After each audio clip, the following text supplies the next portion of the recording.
சினிமாவில் எத்தனையோ ஆர்டிஸ்டுகள் திறமையை வெளிக்காட்டி தனக்கென்று ஒரு இடத்தை பிடிப்பதற்கு போராடி வருகிறார்கள். அப்படித்தான் ஹேண்ட்ஸம் ஹீரோ ஹரிஷ் கல்யாண் சிந்து சமோலி படத்தின் மூலம் அறிமுகமானார். ஆரம்பத்தில் அதிக சர்ச்சைகள் ஏற்பட்டாலும் போக போக கதைக்காக முக்கியத்துவம் கொடுத்து நடிக்க ஆரம்பித்தார். ஆனாலும் மக்களிடம் இருந்து பெருசாக வரவேற்பு கிடைக்காததால் பிக்பாஸ் சீசன் 1 நிகழ்ச்சியில் பங்கேற்று மக்களை கவர்ந்து விட்டார். அதன் பிறகு நடித்த படங்கள் அனைத்தும் மக்களை ஈர்க்க ஆரம்பித்து விட்டது.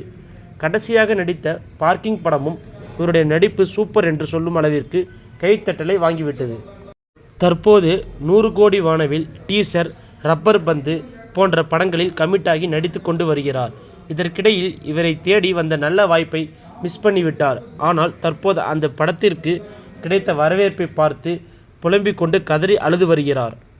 அதாவது கவின் நடிப்பில் மே 10ஆம் தேதி வரப்போகும் படம்தான் ஸ்டார். சமீபத்தில் இப்படத்தின் ட்ரெய்லர் வந்து எல்லாத்தையும் கவர்ந்து விட்டது.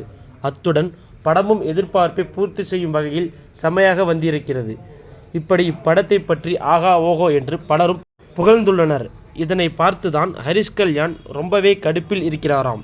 ஏனென்றால் இந்த படத்தில் முதலில் நடிக்க இருந்தது ஹரிஷ் கல்யாண் தான். ஆனால் மற்ற படங்களில் பிஸியாக இருந்ததால் இந்த படத்தை பெருசாக எடுத்துக்கொள்ளாமல் ரிஜெக்ட் பண்ணிவிட்டாராம். ஆனால் அதில் கவின் நடித்து பேரும் புகழையும் வாங்கி வருவதால் ஹரிஷ் கல்யாண் பொறாமையில் கொந்தளிக்கிறார்.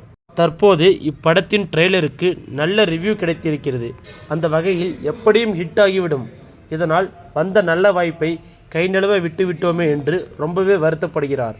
இதனைத் தொடர்ந்து இனி ஹரிஷ் கல்யாணுக்கு பதிலாக கவின் நடிக்கட்டும் என்று பலரும் அவரை தேடி போவதால் இன்னுமே வேதனையில் தவித்து வருகிறார்.